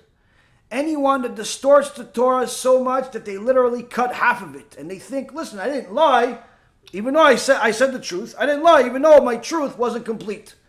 An incomplete truth is 100% a lie. You see, Rabotai Karim, HaKadosh Baruch Hu says, I'm going to fight against this Amalek until the end. Why? Because that Amalek sometime comes from the Jewish people themselves, even though they are rabbis. And now we understand even further why Rabbi Shimon Bar Yochai says in the Zohar that the majority of the leaders, including the rabbis, in the generation before Mashiach comes, will be part of Amalek, will be Erev Rav. How could that be? It's not that they're all going to be lefty liberals and homosexual rabbis, although some are. But that's not a majority or even a large number. We're talking about there is a majority. There is a large number of what? Of people that teach things that are against reward and punishment. That go against the teachings of Gehinnom, the teachings of Kafakela, the teachings of scaring you so you know not to mess with HaShem. Why? Because that's the foundation of the Torah. To fear HaKadosh Baruch Hu is the foundation of the Torah. If you do not fear God, you do not believe in God. Whatever you believe in is not the same God. Because the God that we believe in, for sure is scary. For sure is scary. Not as scary like a monster, but scary because of how awesome he is and how much control he has of everything in the world. Everything in the world. In a second, he can make the little cell that you call blood in your brain stop traveling and you have a brain aneurysm. In a second, he could just decide that you don't breathe. In a second, all of your assets get wiped out. In a second, you lose everything you ever known to be good. In a second, you lose your life if you want. In a second. If you're not scared of that, you should attend and make a permanent visit to a psych ward. If you're not scared of such a thing, either you don't believe it or you're mental. You see, Rabotai Karim, many of the teachers today, they're not mental. And I don't even necessarily think that they don't believe it. Some probably don't believe it. But they don't teach it anyway. That's what Mark was asking. Mark was asking, how come they don't teach about Gehinnom? How come they don't teach it when we know this is a foundational principle of our faith? The Rambam has 13 principles of faith. One of them is reward and punishment. How come they don't teach about reward and punishment? When we know reward and punishment is part of the war of Amalek. Rabotai Karim, in our Sfarim, we see something that everyone has access to. In Sefer Ezra, in chapter 4, this was during the times of Achashverosh. This is during the time of Achashverosh, during the time of Purim, of Megillat Esther, where it says that the enemies of Judah and Benjamin heard that the people of the exile were building a sanctuary for HaShem, God of Israel. We got the permission to build the new Beit HaMikdash from Cyrus the king. So this was slightly before Achashverosh. And these enemies, who the Chachamim say were the soldiers of, Rashi says, it was the soldiers of Sancheriv, he left behind.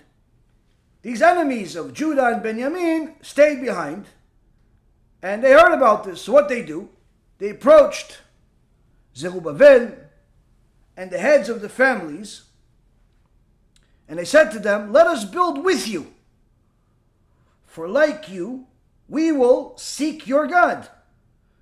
It's to him that we have been sacrificing since the days of Esarhaddon, king of Assyria, who brought us up here. These Goyim, these enemies of Israel, come to the Jews, says, let us help you to build a Beit HaMikdash. Sounds like a nice person. So why are they called enemies? Why are they called enemies? They say, we believe in the same God. We'll bring in sacrifices. We'll bring sacrifices. What's the problem? Zerubbabel comes along with Yoshua and the rest of the family heads of Israel and says to them, it's not for you together with us to build a temple for our God.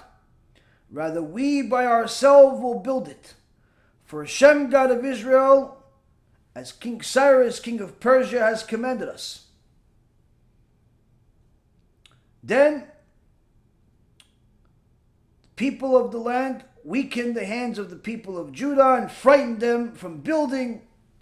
They had advisors against them and to disrupt their plans all the days of Cyrus, the king of Persia, until the reign of Darius, king of Persia, during the reign of Achashverosh, at the beginning of his reign. They wrote a commentary. So here we see that these Goyim, these remnants of Sancheriv's army, come to the Jews. They're known enemies. They tell us, listen, we want to build a Beit HaMikdash with you. We want to serve your God same way. We're the same God. Everything's good. Like the Christians. Like the Erev Rav. Like Amalek. Why? Because Jews say, no. This is the God of Israel. We have a Beit HaMikdash that we're going to build for our God. We have our own way of believing in him. We have our own way of doing things. It's not like you. You may think it's the same God. You may think everything is the same. It's not the same. You are our enemy. You are different. Why? Because you do not teach real Torah. You teach your own version of the Torah. You teach your own version of Torah. You teach Torah without Yirat Shamayim. You teach Torah without reward and punishment. You teach Torah the way you like it. So it's not for us to build it together, but rather for us ourselves to build it for ourselves. How do we know that the Jewish people were right? Because if these enemies really did mean well, really did want to serve God, They would simply walk away and say, you know what, you're right. We have to perhaps prove ourselves that we're good. We have to prove ourselves that we're loyal to HaShem. We'll just attend the temple once it's finished. We'll do whatever we can, but whatever capacity you give us. No. What they do, as soon as they got an answer they didn't like, they showed their true colors and they started foiling the plans of the Jewish people, getting involved with the contractors, with the city, with the government, to cause them trouble, non-stop trouble, which slowed down everything to the point of halt, because eventually Achashverosh stopped it. Sometimes you see that you have multiple rabbis, and they're all teaching on one of these websites, one of these places, and each is teaching their own way. One is teaching about Chassidut, one is teaching about this, one is teaching that, one is teaching this, one is teaching that. And, the crowd enjoys, everything's good. But you see that their teachings are very different than what you read in the book by Rav Nissim again. They're very different than the truth that you see in the 5 books of Moses. They're very different than what you read in the Gemara. They're very different. Why? They're talking really nice stuff, cheerful stuff. Everything is great. There's never any punishment. There's only hope and glory and majesty and joy and reward waiting for everybody. Like, even though this guy is married to a non-Jew and she's married to a non-Jew and this guy's married to a dog and this guy's eating a cat and everybody is sinning in the crowd, everybody's happy, and their teachings, whatever style it is appropriate for everyone. And then one guy comes up and he says not a single word the same like them. In fact, he says everything it says in the Torah. Just like Rav Yagen did, just like Rav Wasserman did, just like Rabbi Chaim did, just like the Rambam did, just like any real Jew did throughout all of history.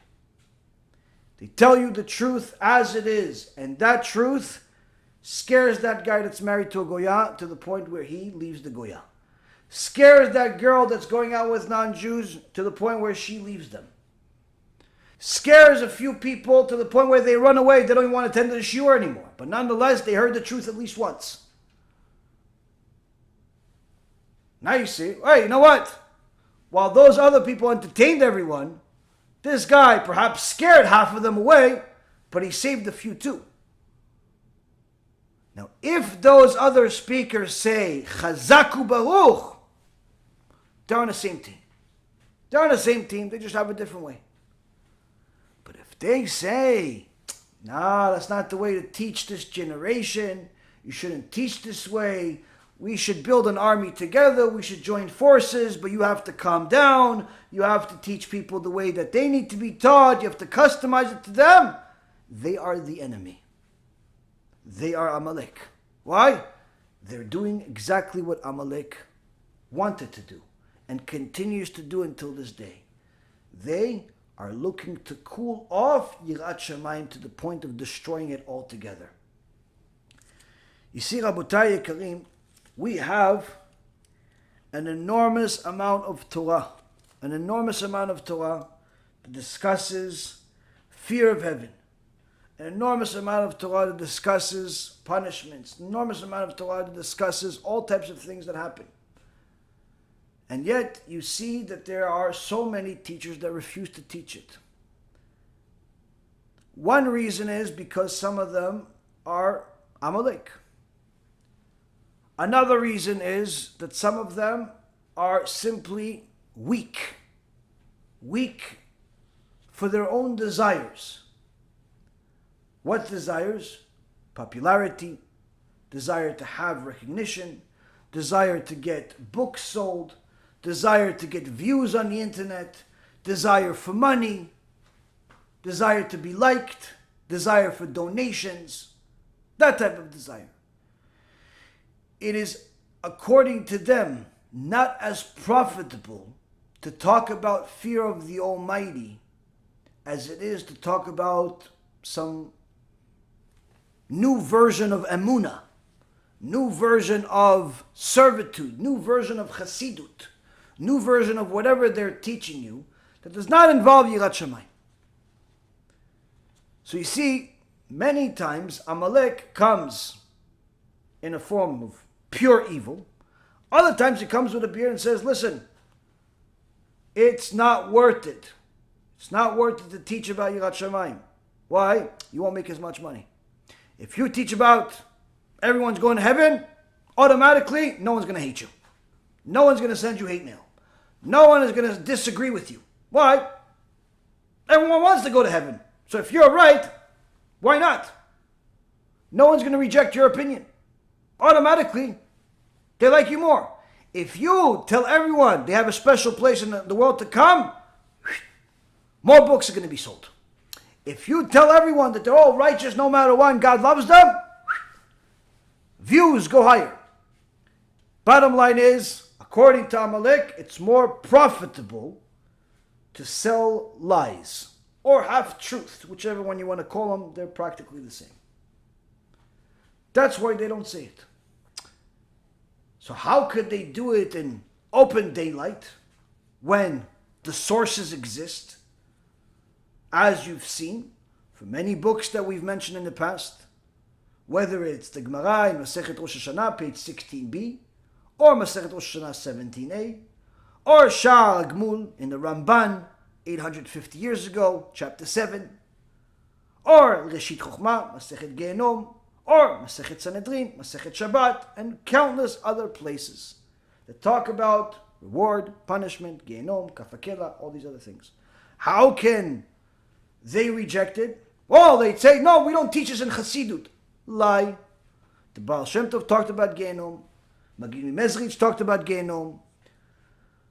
Rabbi Zalman talked about Gehinnom. The greatest Hasidim in history talked about Gehinnom, reward, punishment, even 1,000,000 times more than I do. They lived Gehinnom. Rabbi Yaron Reuven, alav Shalom, was an enormous Hasid. Enormous Hasid. When some scuffer came into his community pretending to be a tzaddik, in Motzei Shabbat, he shook his hand, the guy froze, and then eventually ran out, started screaming his lungs out. The Hasidim followed him and said, why are you screaming? He says, he showed me Gehinnom. I said, what do you mean he showed you Gehinnom? Who are you? And he took off his costume, showed them that he's some wicked reporter that was looking to make fun of Rabbi Yaron Reuven. He says, the Rebbe knew. The whole Shabbat he didn't say a word, and then he shook my hand. And when he shook my hand, I saw myself burning in Gehinnom, he says. He showed me everything is going to happen to me. These are Hasidim. They teach us in Hasidut. Doesn't matter which Hasidut you are. Everybody comes, all Hasidim come from the Baal Shem Tov. The Baal Shem Tov himself is quoted talking about Gehinnom. The reality, Rabotai, is that reward and punishment is a foundational teaching. And those that do not teach it are shortchanging their kehilot. And they're shortchanging their kehilot to the point where they're giving more strength to Amalek. Why? Because this generation is so addicted to their physical sins that the only way to break the klipa, as Rabbi Yisrael writes in Or Israel, is by hitting them. Same thing that Gaon Vilna said. Sometimes the klipa is thick enough, you have to hit it in order to break it. Now, you don't have to hit it physically, you have to hit it with something they're scared of. That's why Kadosh Baruch Hu scared Am Yisrael and Mount Sinai. That's why Kadosh Baruch Hu scares us throughout the entire Torah. We need to be scared in order to serve Him appropriately. Now, many times people are going to rationalize that they think that there's a better way to do it. There's a better way to do it. Well, that's what they've been saying for many generations, and the reality is there is no better way than HaKadosh Baruch Hu's way. That was the mistake that Shaul HaMelech made. Shaul was a tzaddik, no question about it. But Shaul made the same mistake as the noble made for that king. Shaul thought to himself that he can serve God better by killing the majority of Amalek, and leaving a little bit of cattle and the king of Amalek for a complete annihilation the following day, as a big event, as a siyum event, as an honorary event in Hashem's. Says a single day extra that they're living in the world, a single day that Amalek lives in the world, is another day that Hashem's name is incomplete, Hashem says. I can't be at rest until Amalek is completely annihilated. And you're delaying that by a day, thinking it's better? It's not better. It's not better. You left an opening for the Satan to enter. Anyone that thinks that they can teach better than HaKadosh Baruch Hu is lying to themselves. Either because they're Amalek, or they've been around so many Amaleks to the point that Amalek has influenced them so much they can't see right or left. You cannot decide what people can handle in the Torah. Because just like Rav Wasserman says, whatever you're thinking, the Torah already thought of. You think that people can't handle hearing that a Mechalel Shabbat gets a death penalty 12 times in the Torah? That a homosexual gets a death penalty? That an idol worshiper gets a death penalty? That someone that curses their parents gets a heavenly death penalty? And so on and so forth. You think that the audience can't handle that because this generation can't handle it? You thought of that. The Torah also thought of that. And still insisted on mentioning it. Meaning that whatever you reduce from the Torah in your book or in your lecture, you're not adding to the Torah. You're not modernizing the Torah. You're changing the Torah. You're causing damage. And this is why, Rabotai Yekarim B'siyata Dishmaya, I understood something clearly today. Every single Jew that prays 3 times a day, every single Jew that prays 3 times a day, says the verse in the book of Zechariah, who says, Bayom ha'u, Yeh Adonai echad, u'shmo echad. On that day, Hashem's name will be one, and his name one. What does this mean? That on that day, his name will be one, that he will be one. What does it mean? Why do we need to say this so many times every day? Why is it so important to talk about this day? The source is, Rabotai, in the book of Zechariah, Zechariah chapter 14. This chapter, Rabotai Yekarim, is one of the scariest chapters in the entire Tanakh. It's a chapter that talks about the war of Gog uMagog. It's a chapter that talks about the annihilation of the wicked in the entire world, where 2/3 of the world will be destroyed. But not before there's a war with Amalek. During this war, Rabotai, it's going to be a massive war, the war of all wars. A war that the Chafetz Chaim said will make the World War II, the Holocaust, look like child's play. And in this chapter, Zechariah the prophet gives us details of things that no man could have seen without prophecy in his day. Things that did not exist. Talking about a biochemical war where a simple explosion of some kind, a weapon of some kind, causes the skin of men to melt and the eyes of people to pour like liquid. The war that he describes is no question the last war of the world, where 2/3 of the world will die. And the last third will be tested, the test of all tests, and only a portion of them will remain. In this very same section of chapter 14 of Zechariah, the prophet says that after all of this is done, Mashiach Tzidkenu will arrive, save the day for the righteous. On that day, on that awesome, extraordinary day, God will be known as one, and His name will be one. Meaning that on that day that we finally destroy Amalek, on that day that there's no more Amalek in the world, we're not going to worry about the Hitlers of the world anymore. We're not going to worry about the Hamans of the world anymore. That's already going to be long gone. But that's not the big awesomeness of the day. Because Haman lived and died. Haman died at 95 years old, and Mordechai lived 400 years, meaning that he lived 305 years without Haman, because they were the same age when this whole event in the Torah happened. Also, look at the page 76 in the book by Rabbi Chaim on Megillat Esther, where he says that Haman lived, powerful, died like a dog, a fat dog, a fat Hindi dog, idol worshipper dog. He died. He died hung on a tree that he himself wanted to use to hang. Mordechai and Chachamim say that that tree came from Tevat Noach. Some say it came from the Bet Mikdash itself. But needless to say, it was an enormous tree. Had to be either from Tevat Noach or the Bet Mikdash. No other tree like this existed. This Haman lived and died. Nebuchadnezzar lived and died.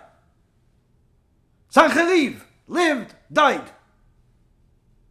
Hitler Imach Shimo lived, died. So why does it keep mentioning we're scared of these people? We're not scared of these people. Those are wars of Hashem. There is a war for us though. The war against Amalek is our war, Rabotai. Why?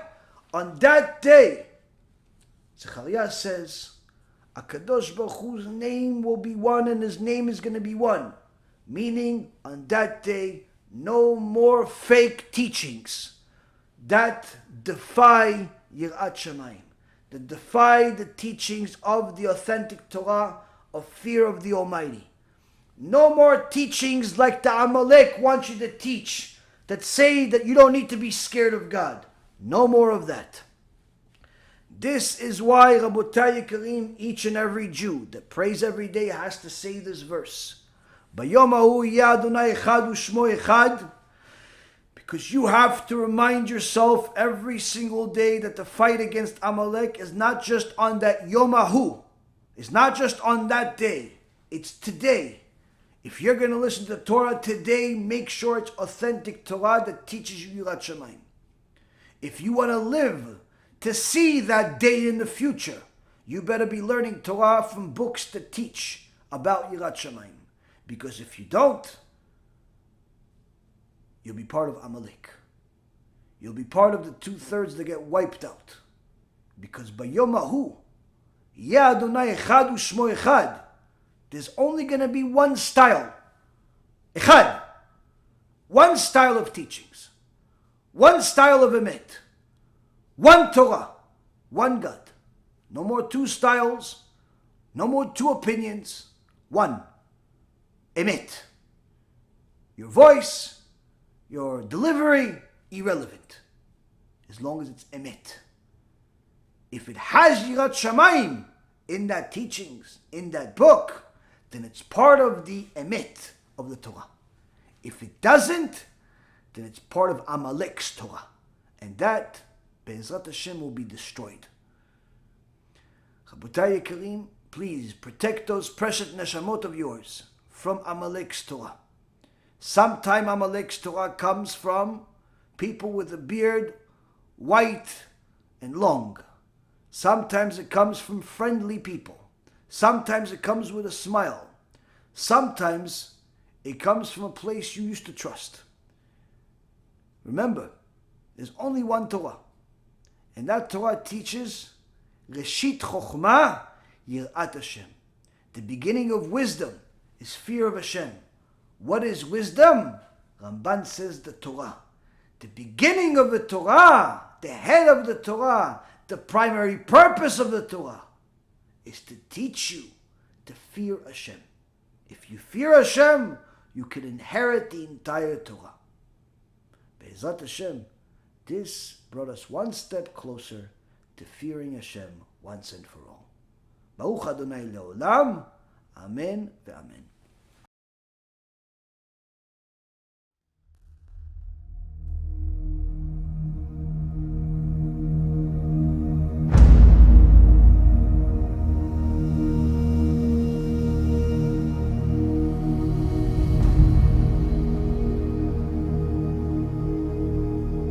Seven years of lectures.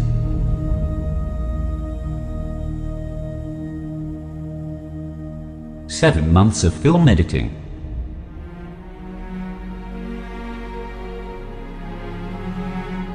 Countless hours of study by two rabbis.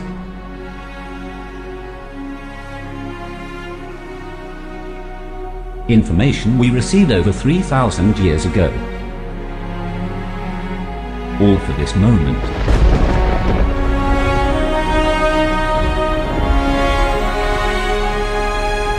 Tikkun HaBRIT, the movie.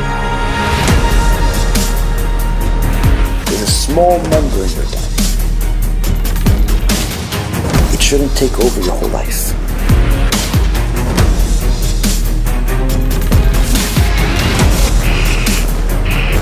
If you satiate it,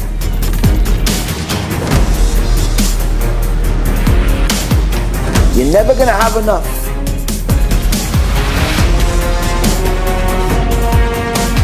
The Sofer clan, when it gets a hold of something, it does not let go. Time for us to rectify what we have done. Normal numbers should be somewhere around 20 million or higher.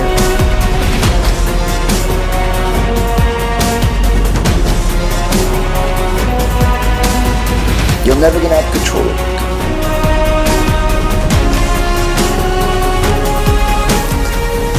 If you start it, and only feed it when it's permissible according to the Torah.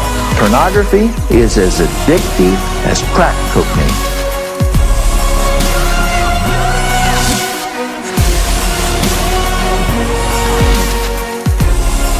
You're always going to be happy, including this world and the next. Baruch Adonai Leolam, Amen ve'amen.